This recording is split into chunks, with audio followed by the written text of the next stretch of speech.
Welcome guys. On this video, I'm going to show you how to turn your personal profile to a professional profile on Facebook.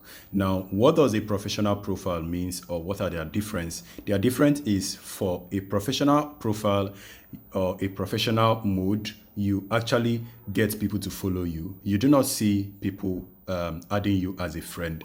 But for a personal profile, you get people adding you as friend and then communicating and chatting with you as a friend. But for professional mode, you see people following you. So instead of wasting too much time, let's go ahead and do this. So open your Facebook application. Now, you notice right there, this is my profile right here. You click on the profile image to navigate and start doing this. Now, right now, you can see that I have add story, I have edit friend, edit profile, and so people can see a detail about me, they can read about me, and then they can add me as friend. Now, if I want to actually go ahead and turn this to professional mode, also pay attention to my friends. I have, it says 571 friends, 74 friends. So if I turn this to a professional profile, professional mode is going to be different. Click on the three-dotted icon to turn it to professional mode, and you are going to see where it says turn to professional mode right here. Turn on professional mode. You click on that, and then you are going to see information and insights about a professional mode. So if you are interested in turning it to a professional mode, go ahead and do this.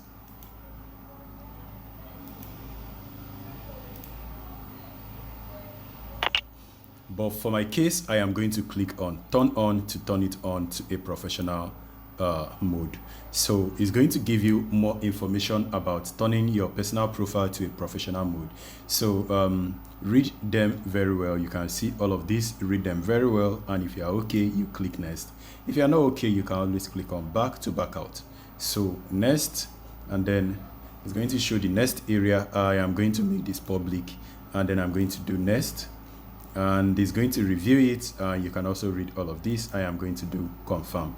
So in this area, it's going to describe even more features of the professional mode. I am just going to click on next because I already read it. But for your case, go ahead and read it to understand it very well. I'm going to do next because I am okay with every information that is showing. Now, these are everything. I'm going to skip this area because all of this area are just how it should be. And then I'm going to click on go to the dashboard of professional mode. This is the dashboard. This is exactly what it shows you. You can read all of this, follow all this step, and then to become a professional at what you do. I am going to back out. This has already changed, but I will have to refresh to see the update. Now you can now see the update. It shows me 643 people following me, and I am following 57 people. So if you click on this area, you can see the dashboard again. Let me close this out. You can see the dashboard again. You can see my progress, weekly progress, and everything. Read them, monetization, and all this stuff. If I am interested in any of this, I am just going to go ahead and follow through. But I think I'm actually okay, so I'm just going to back out. So all of this right here are just information for the professional mode. You do not get to see the information just like this on your personal account. So on professional mode, you get to see all of this. So you can also advertise to get more followers on your professional mode. But then guys, this is it. So if this video is helpful, smash like, subscribe. I will see you guys on the next one. And guys, stay safe and peace.